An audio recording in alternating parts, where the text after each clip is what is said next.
Look, I'm gonna tell it like it is, man. There's just no way to try to really explain it. Like, it's sad because it's like to everybody that lived the way I lived, the same people, the same crowd, and everywhere you went, you meet the same crowd. It's the same people everywhere you go. Trying to get into that fast life, trying to be, you know what I mean, trying to be down, trying to keep it real, trying to be solid and 100, trying to you always, but it's the same crowd though. No matter if you go to Sac, if you go to Stockton, you go to Modesto, you go to the Bay, you go to LA, you go to the East Coast, you go to Nevada. I've been to Vegas. I mean, really, like, yes, there might be more of those people, but it's the same people. It's really not any different. And what's sad is that it's sad that those people that everywhere that I've been to will see the changes that God has made in my life. And they just go like, because not to brag or anything, but for real, they know. I say it, no lie. I was that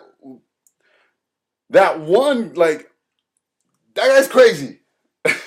Like, no, I wasn't like the gangbanger, you know what I mean? Always packing and or the dealer, you know what I mean? But that's what got me into more risk, you know what I mean? Because I wasn't the dealer, but the times that I wanted to sell drugs, I'd be like that, flaunting it, like, not like to show it off, but flaunting it like, hey, here, giving it away, owing money, like, doing dumb things, you know? So people would be like, dude, that guy, you know, when it came to drinking and partying, we would drink for, like, if you heard the saying, like, we're drinking for trophies. Like, we really, like, we drank till like it was a tournament or something, bro. It was it was bad. It was bad. And those people that see me up there always doing that are the ones that now are like, oh, okay, well, let him go do his thing, whatever. It's like, don't you realize what God did? The one that you knew had nothing going for him was going downhill. But you loved to party with him. You loved it because you knew you would have a great time. We'd have great time, supposedly, right? So you knew that you'd hit him up to have a great time, whether it was guys or girls, because they knew, like, no, we're going to have a good time. Well, the guy that was supposedly that good time is the guy that God pulled out to put him on because he knew people were hitting him up. People were following him. Yeah, I was rapping and doing this and that. Was it really what God wanted though? It's what I wanted to do. One thing that hit me was when I went to Salinas for a car show, the Street Low Magazine car show, and I'm sitting there and I'm supposedly getting a little name for myself, whatever. Not really, you think you're, oh, I'm on my way. I'm doing it, bro. You know what I mean? I'm keeping it real. I'm already got my CD out. I got some shows lined up, man. I'm about to do, I mean, it's such a egocentric, uh, it's I can't cuss no more. I really don't. I want to please the Lord in everything I do. But sometimes it thinks that when I want to talk to the youth and talk to you guys, it's like do I gotta go there? It's like I talk to God all the time about you guys. I'm like, God, they won't understand. And it says in the word of the Lord, you know, they have ears but they can't hear. They have eyes but they can't see. And it's like I sit there and I plead to the Lord about every one of you guys. That I'm like, God, I do please get every one of these children, every one of these kids that is falling or in the process of falling or on the edge of falling or on the edge of doing right.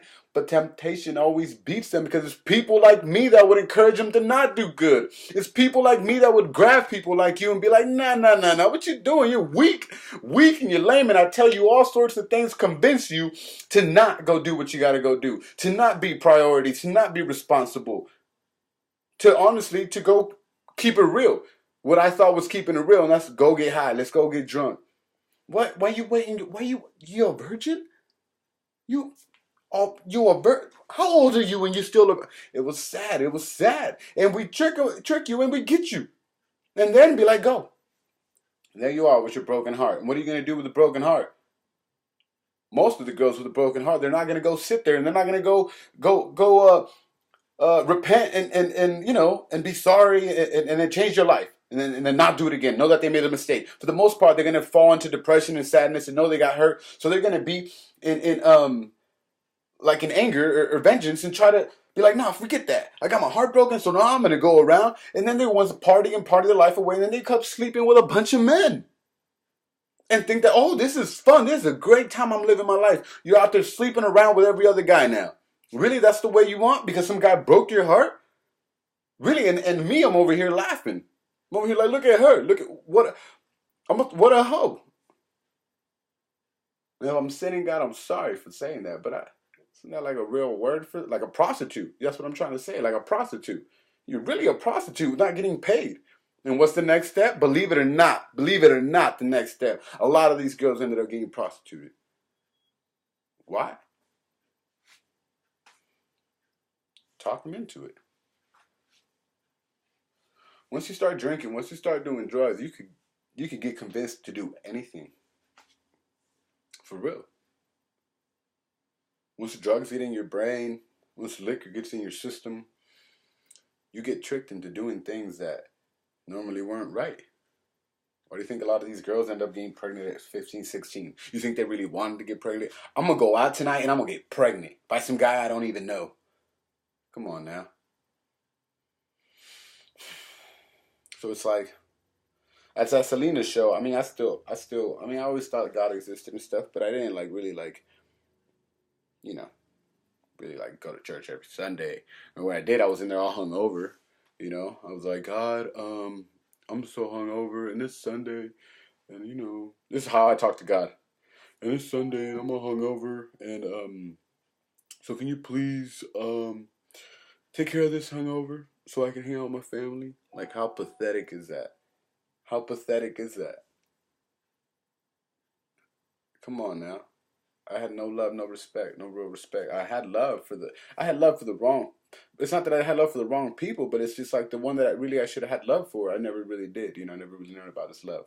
So point being, before I keep going, I'm really trying to reach out to you, and I pray that the Holy Spirit blesses me with words to try to get to you, man, because it's only Him that I'm gonna try to get to you and really understand that this is for real. So I was at the Selena's car show, man, and I pull up and I'm about to perform, and I think it was after I performed or before. Some little kids, like 10 of them or 8, something like that, six or 8, something like that. Kids, little kids, like 8, 10, and pulled up and like, yo, Beans, la la la, man, we love your music, man, and I'm on stage and they want to like kick it, they want to take pictures with me, they want the CD, and I realize, and I sit there and I'm like, the CD that I was my last one, was the last one that I did. I printed out like what 500 or 1,000 or something of them. Paid X amount of money, recorded it X amount of money. I invested in myself because I wasn't signed with the record label no more. I was going to do this on myself. And the way I was going to do it is because I was going to do and say the most vulgar, the most ignorant, I was going to say what really people don't say on music now. I was really going to take it there and just be that guy because I knew that that's what people wanted to hear anyways. The more ignorant, the more you talk bad about women, the more cuss words, the more blunt you are about it. It's just it's garbage, really. But it's what's gonna in my head. I was like, this is what's gonna blow me up, though, bro. This is what's gonna make it happen, though, bro. Watch, and yeah, people were starting to like it more. Well, go figure. Like I said, that's how it works. So that CD, I invested all this money in all these kids, and I'm starting thinking, all I'm talking about in this CD is coke, do coke, get high, get drunk, cheat on your girl. All I'm talking about is not right, and I knew that. I was like, this is. I mean, for these kids to, I'm trying to get these girls.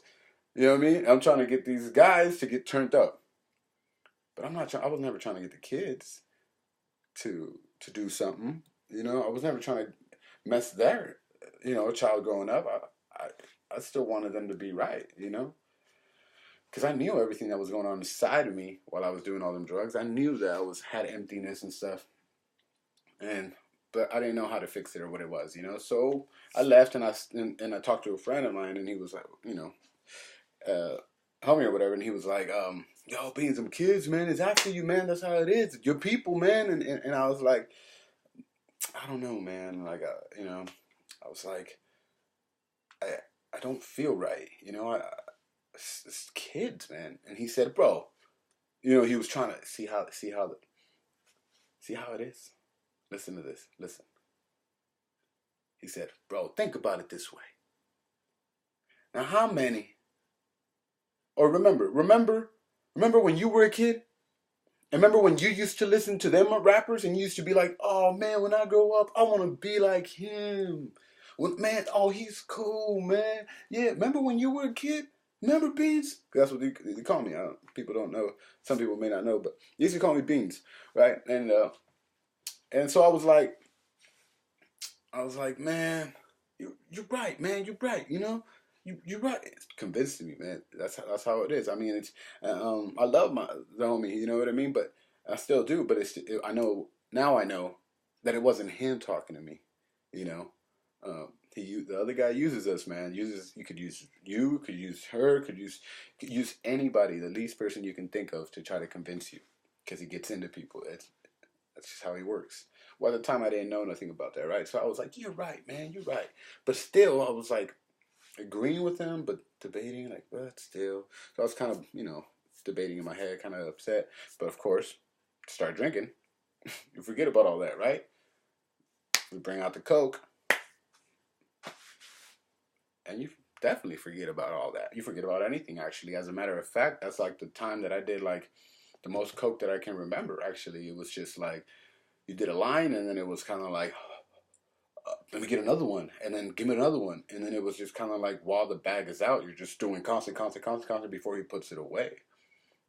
I don't know how much he had, but we finished that real quick, and I'm gonna say I finished most of it because I couldn't just have enough no more. Something was going on. I needed to eat more, nonstop. I wasn't even like really enjoying it. I remember we got like a 30 pack on the way, like just to ride home after we had already done the show. It was already time to go home, but still, you can't stop drinking. You serious?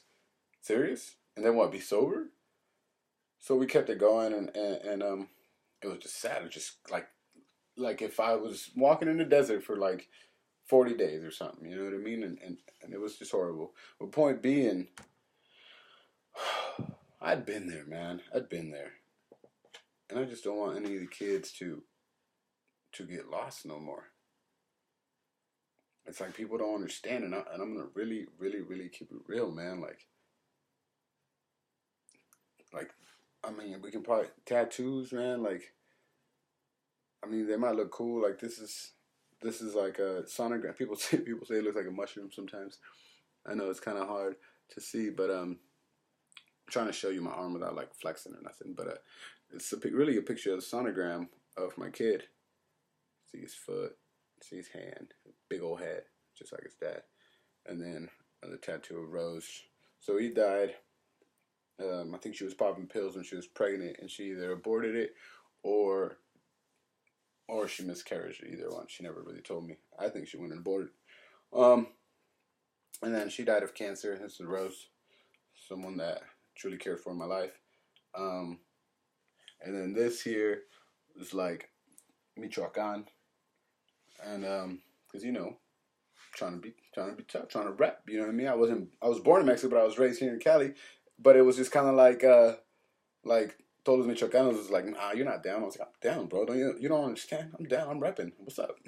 And it's like, so I was like, I'm tatted on me. You guys are afraid. You guys are afraid when we go to other bicep parties to sometimes tell until you're all wasted or until you got a bunch of more biceps with you. You know, it's like some of them were down, but I was trying to tell them I'm more down. I don't care. I'd go to the parties and people would be like, oh, where you from? I was like, you already know. I mean, it was just a bunch of pride, man. Got me into some fights and trouble, whatever, but it's just letting them know, supposedly be trying to prove what's up. I was always trying to keep it real, like I said, right? Um, I got the thing on my back. I got a barcode in my back. The thing about tattoos is I'm just going to keep it real. Every time you drip blood, every time that um, they have to hit you. I don't know exact wording from it, but every time you lose blood, every drip of blood that you lose, you're consecrating yourselves to the devil. Plain and simple. I mean, exactly the whole like spiritual side of life. I don't really know it, and I just want you to know that that's what really happens. I had been through some prayers. I'm a charismatic, and I went through the Diocese of Stockton. I still go to there. The Diocese of Stockton, Padre Jose Domingo is our spiritual guide, and and they were doing these prayers sometimes for me, and I've been through this process for like a year, and I sit there and I'd be like just like this regular rite, and I'd be praying and like praying or whatever, and all of a sudden like they'd be doing these prayers, and it's like my body would not accept it. Like my body was like not. I was just weird. It was just rejecting everything that was happening at the time. There was such a big presence of God, and I knew it, but something like was like coming like out of me or rejecting it inside my body for a lot of things that I've done, and I can talk to more about them. I'm gonna keep it real right now, and so they like put me, they put me and they're starting to put like the cross, the San Benito cross or the rosary, and they had this big old cross like this, but they had a big one. They had it on me, and they're talking to me, and they're like saying like, this is just one instant, and they're like, get out of him, and they're calling him by his name. They're telling the devil to get out of me, get out of him. He's a God's son. He's a son of God. Get out of him. And I was saying all these weird noises, like demonic noises coming out of me, and they're pouring like holy water like on my tats and stuff, and it's like, and when they pour holy water, it's like spilling coffee on yourself, no lie, and they pour holy water on me, and it was like it burns. I was like no lie, I can't even like say it, until like, what do you want me to do? Pour some hot coffee on myself to to really make the sound expression how it was. So it was bad. And it was hurt and it was burning. I felt all these voices coming out of me, and just I knew what was happening, but I had no control of what was happening. It was really somebody else in me. And I'm like puking, throwing up, and again I'm shaking, and all these weird voices, and that's just one instinct for like tattoos and stuff. And it's been like, you have to really go through a lot. It's an evil thing. I mean, devil's real. Devil really like take anything you do, whether you know what you're doing or not, and be like, gotcha, gotcha. All those like signs, demonic signs that they do with the hands and stuff like that, like that you see people doing pictures, and all these artists doing pictures. I was telling my sister, I was like, it's like when we do the sign of the cross. We do the sign of the cross, and we believe that's a big blessing, right? I mean, but sometimes we think like, oh, no big deal, we did the sign of the cross. What's a big blessing? Believe it. Believe it. That's a big blessing. If you're gonna don't really get into prayer right now or big, well, don't even worry. We'll get to that later. Right now, just do a sign of the cross, and that's a big blessing. Well, that's a big blessing, like I'm telling you, and trust me, it's real. I'm not just telling you anything just cause. Well, when you do those signs, and you can look them up on. Don't look them up online. It's stupid of me. Everyone knows what those signs are. But when you start doing that stuff and posing for pictures like that, or throwing up the clothing line that they have and stuff like that, wearing them and sporting them, like he's like, yeah, gotcha, thank you. That's what he wants. You wear those clothes or do the signs. Those signs, it's kind of like doing the blessing. You're consecrating yourself to God, and every time we do that, we're saying, Lord bless me. Well, when you do that, it's the other way around, and it really happens like that. Just to try to explain, that's the way I see it right now. That's the way I explain it to my sister. On another instinct that happened to me, because like having sex, bro, like, see, I could go so deep into like all this stuff that's happened to me. Like we get taught like sex is, at a young age. It's like, bro, all we see on TV is sex is what's up. You know what I mean? Sex, what's up? You cool now? You having sex, bro? Like how old are you, bro? You ain't got laid yet? You ain't got no girls, bro? What's up with you though? You ain't got no game, bro? You want me to teach you how to get at these girls, bro? This is how you do it, bro. That's what the kind of homies you get around. Um, so it's just like at such a young age, you know, you start doing all these things that you think is what's going to really make you a man. Um, some of those things are you start realizing also once you start having sex is you start also getting scared because now you don't want to get her pregnant because you don't want to be a father at 15, 16 years old, but you want to get laid though. So you start thinking, oh, I'm gonna use a condom. Oh no, man, don't use a condom, man. Like you really gotta get in there, man. You really gotta feel it, man. You really gotta get in, man. So you don't use the condom. Oh, I'm just gonna pull out though. Oh, I'm just gonna get in for a little bit. I'm just gonna get in just for a couple seconds. What happens next? You get her pregnant, and if you don't get her pregnant, what happens next? You get close, or I mean, you get saved that time, right? And then she goes does it with somebody else, and some next thing you know, you got STD. You know what I mean? Homies I've met that they've been like, bro, I'm some real bro. I got some stuff, man. La la la, and I've been like, dang. And they're still like they were still getting laid with other girls, and I was like, dang. And I heard of girls that they were like, oh, I heard she got some stuff too, and I think they confirmed it or stuff like that. It was, it gets out, the truth gets out. And they were still getting laid with people without telling them. It's just like, dang.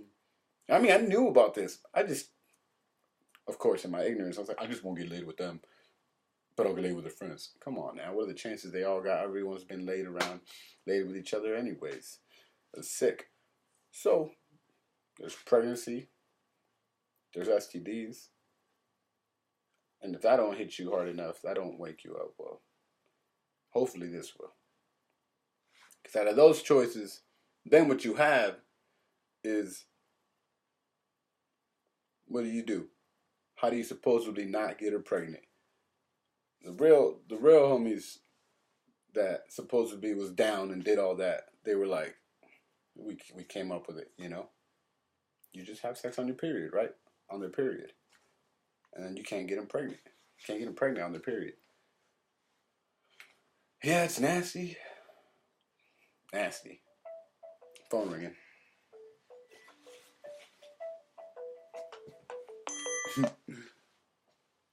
From a youth group. Suzanne. I'm going to call her back. And so what happens? But you know that that's the only way you can't get them pregnant. So you have sex with her on her period.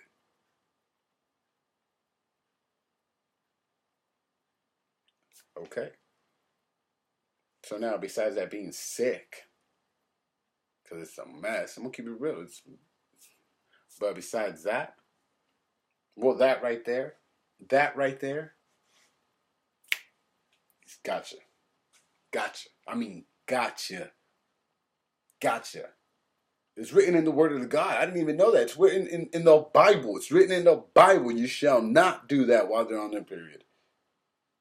It's written in there. It's written about tattoos too. For a reason. And I know the reason why. I felt the reason why. It is not good. So what happened at the other time? And I know this because of all the things that I've done. So one of them, some of them have been tattooed. Another one, this is the one I'm talking about sex on their period. Well, another different prayer. I mean, this is all mixed too.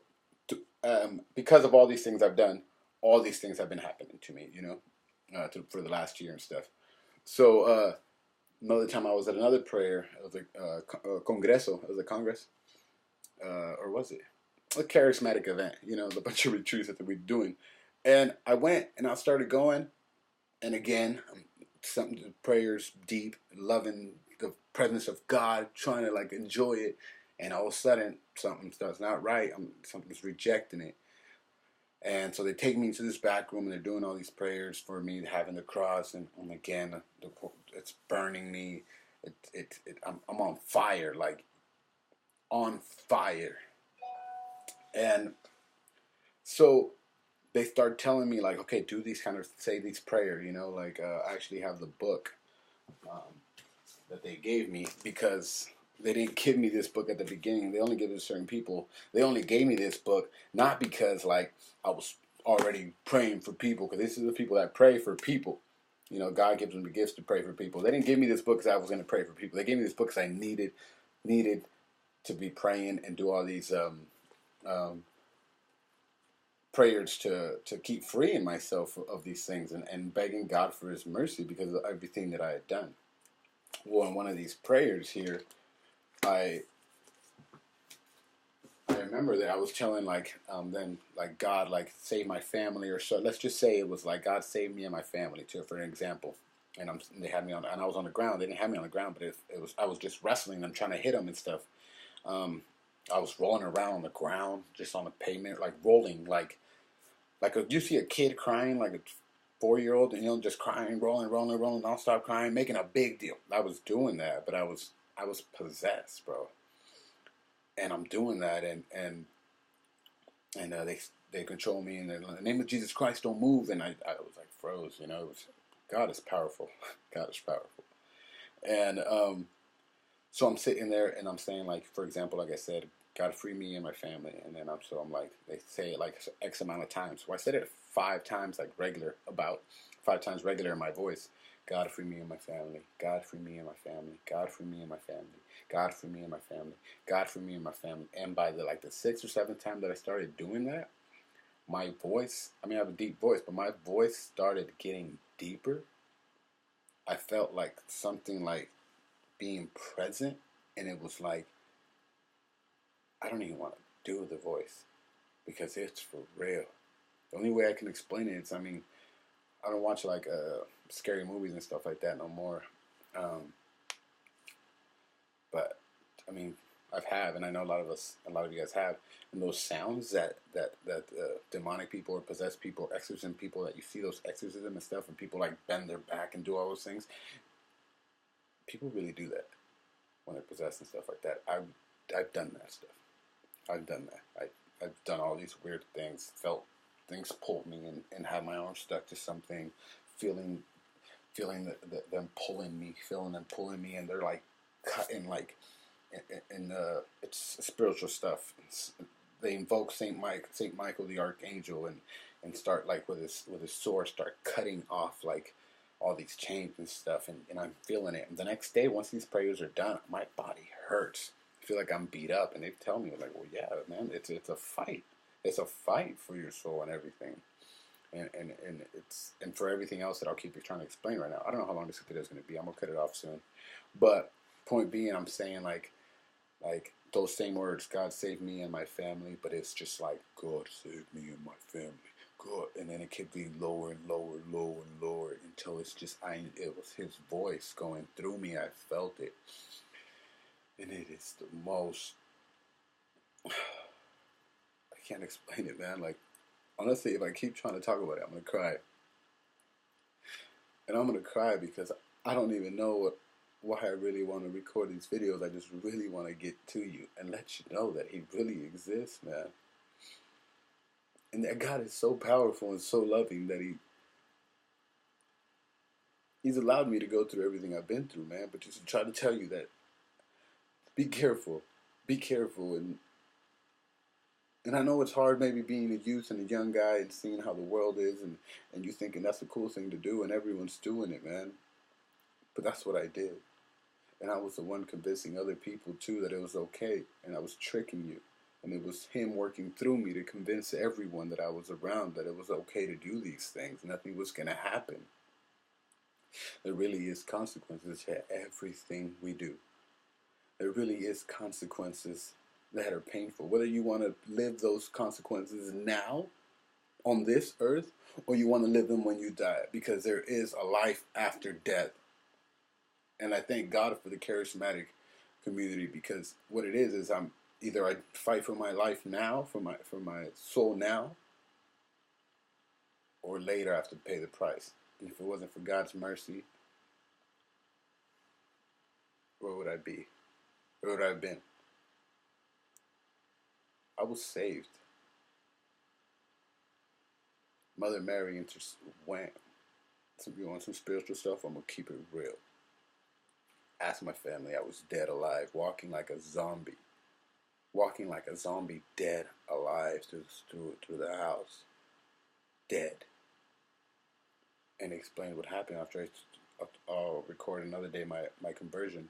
Actually, that day, but Mother Mary spiritually dragged my soul out of hell. Because a lot of us are alive and our soul is already in hell. We're already dead, alive. And I was one of them, alive, already, dead. And it's been a hard process, but I love every one of it because I'm so thankful. The power of God is great. And there's so many things still more that I could talk to you about. So many more things that have happened to me. And so many more reasons, because the truth is a lot of our parents have done things that haven't been right. And God is so powerful that he lets us fix those things. He lets you fix those things. He lets you start cutting everything that's been bad in your family to the past, and then start blessing your family and straightening everyone's life up. I could keep going. There's been things that happened in my life that I started finding out. I have ancestors, I have family members in my whole generations in the past that they didn't know the things that they were doing, but far down the line, it falls under witches. It's like, you serious? You see what we got to deal with? See what we got to deal with? We got a lot of work to do. I was listening to a preacher say how it's gonna be the people that go to the masses, the sheep, right? Not the priests. It's gonna be the sheep who are gonna be I can't even think of the right word. I want to keep talking about all these experiences, but I'm trying to bring it to an end. I'm trying to really bring it to an end. I could talk to you forever, telling you true stuff. I've BS'd a lot of things on my life for over close to 15 years. Something like that. Convincing people to do the wrong things. Now I ask God and I pray that he uses me to try to talk to you guys about him. How you can truly feel his love. He truly loves us. How he truly cares about you. How he knows what you've been through inside.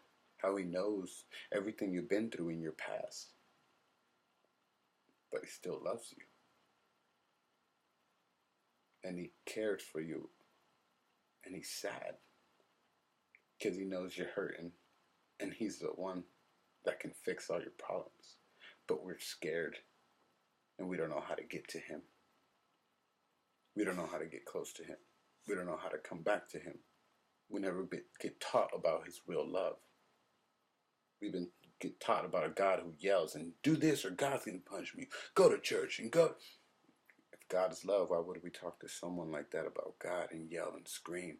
Why would we get mad and yell and scream before or after going to mass? Truth is, a lot of our parents have showed us a bad example. And some of them admit it and some of them don't. But it's time for us to keep it real. It's time for me to let you know how it really is. God is the one that really keeps it real. After I had my conversion with God, I thought that was like, oh yeah, I started, and then I started going through all this process of exorcisms and deep prayers and stuff like that for everything I've done in my past, and one of the things that started coming up is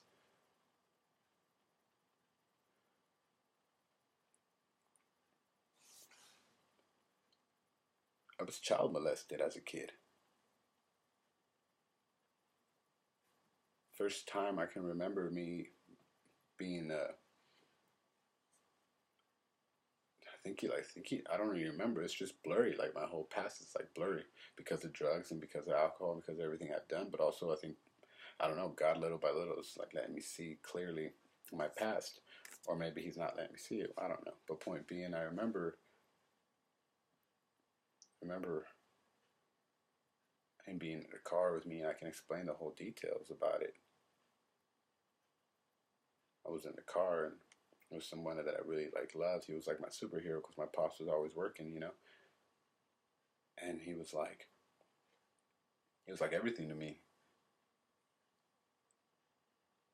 And one time we were just playing, and we had me in his car, and next thing I know, he had his pants down.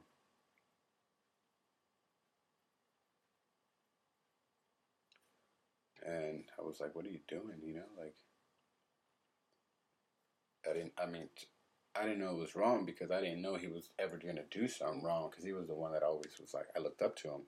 I just know it was different. Um, and so I was like, should I do it too? You know, I was like 5, and so I do it, and so my mom comes out because she noticed I ran out or something to go play with him, but she came out of the house, and I noticed that. Now I understand. He looked kind of like nervous or like, and he kind of reversed his car or neutral or whatever, reversed it from the house a bit. And so when mom knew that I was with him, she left back into the house. And so I was like, all right, you know. And so then he's like, something like sitting on him or something like that. And that's all I really remember. But I remember I had my pants down, I was naked, and he had his pants down. Did he did he rape me? Did he penetrate me? Like that I don't really know. But that was the first time. And I saw that man when I grew up. When I was like probably like 16, 17. I saw him in LA. We went to visit, and I remember his laugh. And now I remember, like, now that I know, thanks to God a little more, I know who's the one that was laughing at me. Because it was like an evil laugh he was giving me. It was like he knew that I knew now, but he knew I wasn't going to do nothing. It's like a weird feeling, like you feel weak. And it came time where I was like, I can't tell no one. No one's going to believe me. It was the weirdest thing that I ever, like, I've been through. And I didn't tell him anything. And I remember now, you know, whatever, my life kept going, kept going, kept going. But that was the first time. Second time, I was at a store. I was at a store, CD store. I remember some guy, like, there's a bunch of CDs. And and I was still young. I was still, like, probably under, I was like, I knew I was under 10. And some older guy, probably like in his 30s or 40s, he was like reaching for a CD, but like he reached for a CD that was low.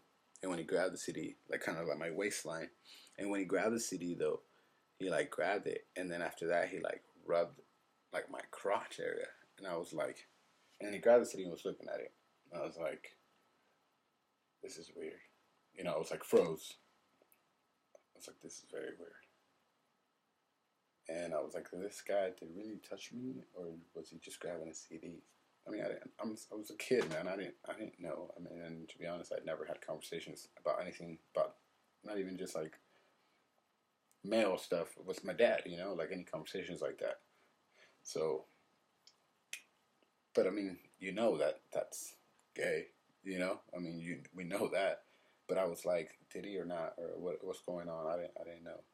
And then he did it again though, and I was like, oh, he did. So I was like stuck, and I was a little kid, and I remember then like I think my dad came up or something happened, and he just left, and it was weird, you know. And the last time was at another house we had, and this one was like I was already older, so like supposedly be like 13, 15, something like that, probably like 13, I don't know. And we're at this house, and some family member that we had lived with us for a while. And this is what happens when you bring people into your house that you don't know really who they are, and we think of this family member is okay, and we trust them with everything and everything. But the first person wasn't a family member; he was like a really good friend. I think he was like a distant cousin or something like that. But my parents trusted him with everything, The second person we didn't know. The third person, he was a cousin. He lived far away, and he just was coming in to make some money or whatever. And parents trusted him with everything, of course, because you should trust family, right? Be careful. Most of the time, it's the family members doing it. And so he'd like come up and he'd like try to like touch me, and I'd be like, "What are you?" You know, I was older, so I was like, "What are you doing? Like, get away!" Because I know how bicycles, they joke around too, though. It's just like jokes though sometimes. But sometimes he took it to the next, like it's another step. And I'd be like, "What are you doing, bro?" And I remember one time he like cornered me in, and he was like grabbing me, like literally like more trying to grab me, and I was like, "What?" And then so I started like getting physical. Like, I mean, I was older, I could fight now, so I was fight back or whatever. So I was pushing them and but just not like socking them, but I was just like pushing them. Like, what is it? You know, this is jokes, but this is too much, bro. Like, don't be doing that no more.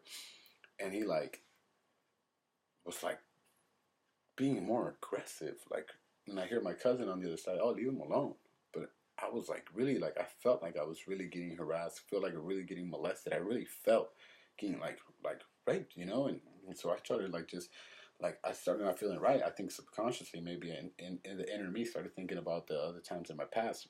At that time I didn't remember about that, but I started like trying to swing at him, you know, like already like counting in tears, but like trying to swing at him until he like that's the only way he backed out.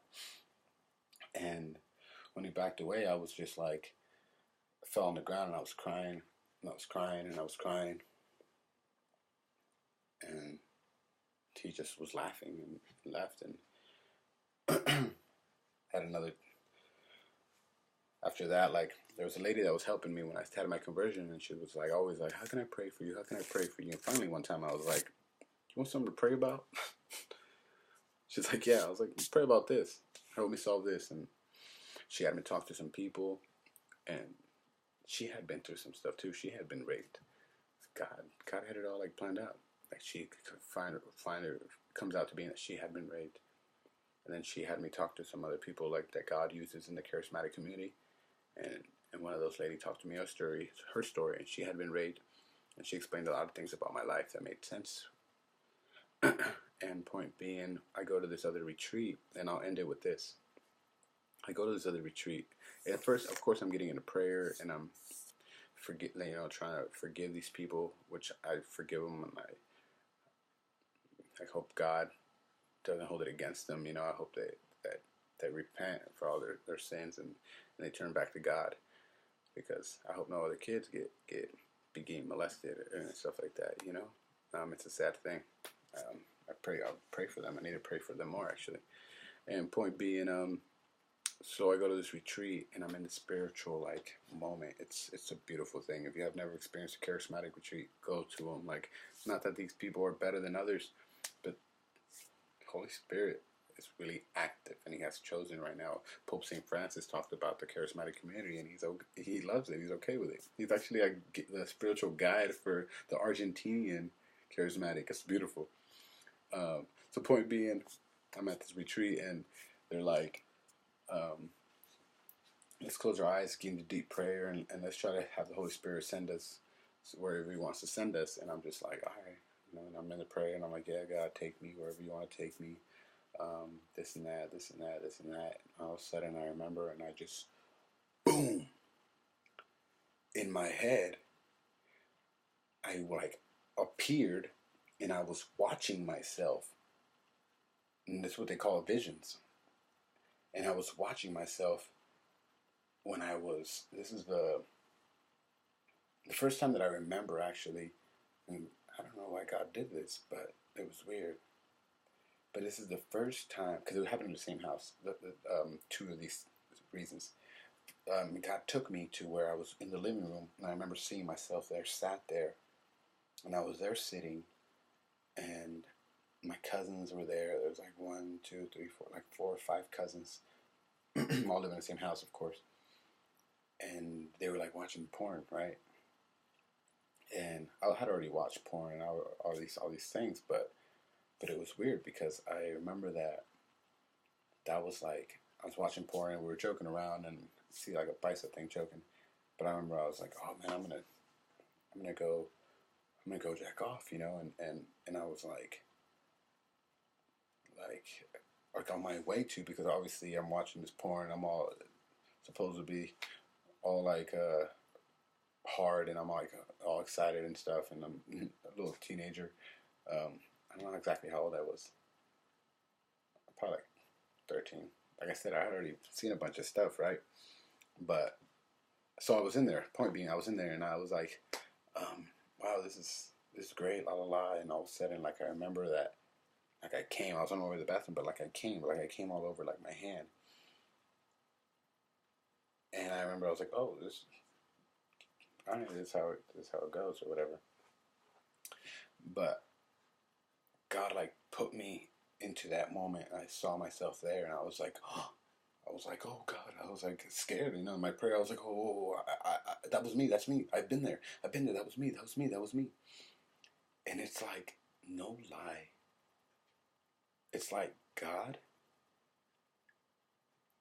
like, I stood up, like I couldn't get up out of that couch. I wanted to tell myself, get up, get up, get up. Like I was, then I ended up like sitting into that my own chair, the couch where my own spot. I ended up like getting into that, and I got to that chair, to the couch spot, and I wanted to get up and leave, you know, like not have that moment happen.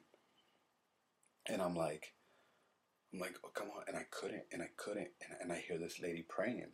She's like, come on, God, come on, Jesus, get him out of there, Jesus, get him out of there, Jesus, get him out of there, Jesus, get him out of there, Jesus. And then they invoke Mother Mary. She's like, Mother Mary, you know him. And this is after my retreat, my conversion. Like I said, and Mother Mary is the one that interceded for me and did such great things for me. I can't wait to tell you that. And so, point being, she's like, God uses a lot of people, and she used her at that moment, that lady. And she's like, Mother Mary, you know him. You know him. And at the door, while this was happening, I was at the couch, and this porno was going on, and all my cousins were right there. And so my house is here, and there's like this opening, and you can see like the main door. And at the main door popped open, no lie, I saw Jesus right there at the door. And I was like, I want to get up from this chair. And I wanted to get up, and I wanted to get up, and I wanted to get up, and I couldn't. I was like stuck there, and I couldn't. And that's when the lady said, that she was telling Jesus, get him out of there, Jesus, get him out of there, Jesus. And then she said, Mother Mary, you know him. You know him, Mother Mary. And when she said that, I looked over in this vision I was having, and she popped up, and looking like the Virgen de Guadalupe. And she popped up, and I was like, and I wanted to get up, and with her presence wanted me to get up more and more and more. And I was able to get up, and I walk around the couch, and I'm walking towards them, and I'm walking around, and I'm walking to the down the steps. And once I get to the bottom step, before going through the main door, I'm just walking. They weren't there no more, but I was, and like I was conscious of in real life that what was happening, that I was in this vision, because I remember crying the whole time, like like crying. It's like God was like healing those moments. And so then I get to the bottom of the steps, and this was two different, like even different years that this happened, but it seemed like it happened like in this vision. It seemed like it happened at once, at one moment. God made it happen in what God's timing is, right? God's timing is, we don't know God's timing, but the time we were watching porno was one time, and the time that I was getting molested by my cousin, it was a different time. Down those steps, but by the time I walked around that couch and walked the bottom of the steps, and I was going to open the door, or the door was open, when I walked through it, I saw myself on the ground. And I was on the ground crying because I had got molested. And I was on the ground crying and bawling and bawling. And I started saying, yes, that's me in real life. And I was crying and bawling and crying and crying and crying. And I remember like trying to look for them. They were outside. Mother Mary and Jesus were outside. I needed to go. I needed to keep going. And I remember kept going, and she kept trying to pray and like saying, like, it's like if she connected with me at that moment, and she knew she was seeing maybe what I was seeing. It was, I haven't talked to her about it. I mean, I'm sure she may remember, she might not, but they go to so many retreats because they're busy. God uses them for a lot of events. So, but point being, I remember I was there crying, and I remember seeing myself, and I remember like knowing that I needed to get up and go out that door. And actually, to this moment, at that vision, couldn't get up and exit that door. I stayed there, but I got up but I felt like healed, and it felt so good. And like I said, after that's when I was still doing like the prayers and praying for them, and being thankful to God for that, for letting me see that. I had that vision. I've had other visions too in the past, but like I think that one right there kind of seals that whole thing about how God is so powerful, man. How God really loves you and cares for every one of us. And no matter what we've been through, no matter what we've been through, God wants to go into your heart and heal your heart. Because we don't believe in love no more, because our loves have been heartbroken. Because we don't trust no one, because we've been told not to trust no one, because our own homies have let us down. Because we don't believe in man, because we didn't grow up with our dads, maybe. God is there. God is Almighty Father. Mother Mary is Mother Mary. Some of us are too hurt to go to church because we cry, because we cry because there's so much pain, because maybe we lost our mom or lost a loved one. Mother Mary is there. I've experienced Mother Mary really present. I've experienced Jesus really present, really alive. 2016, 2015, 2016, and 2017. Already beginning of January, I've felt Jesus Christ in my life.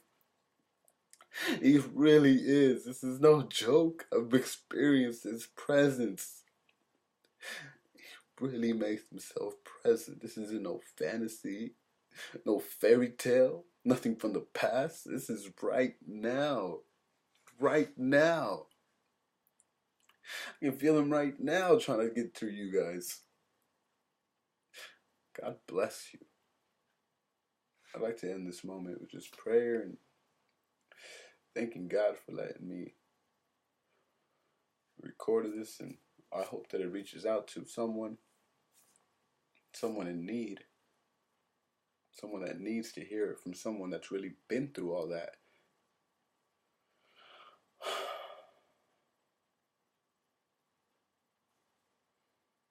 En el nombre del Padre, del Hijo y del Espíritu Santo. Amén. Señor, yo te doy gracias, Señor. Yo te doy gracias, Señor, por dejarme este día libre, Señor, de trabajo, Señor. Te doy gracias, Señor, porque me dejas ir a misa, Señor, ahora en este día, por dejarme estar en el Santísimo un rato, Señor, en este día, Señor. Y ahorita, Señor, gracias por dejarme grabar este mensaje, Señor, que tú lo tenías planeado, Señor. Todo lo tienes planeado tú, Señor. El tiempo tuyo es perfecto, Señor. Yo te pido, Señor, bendición por cada persona que vaya a ver este video, Señor. Hay muchos testimonios de tu poder, Señor, en internet, Señor, y cada uno es especial, Señor. Cada uno es la verdad, Señor, del poder de Dios. Gracias por tu Iglesia Católica, Señor, por la intercesión de la Santísima Virgen María, Señor. Yo no te pido, Señor, que lo vean miles, Señor. Yo te pido que las personas que lo vean, Señor, que lo toques, Señor, pero que lo toques tú, Señor. Que los toque tu poder, Señor. Que los toques tú, Señor. Tú eres el Todopoderoso. Tú eres Jesucristo. Tú eres amor. Por tu Espíritu Santo, que traspasa cadenas, que rompe cadenas.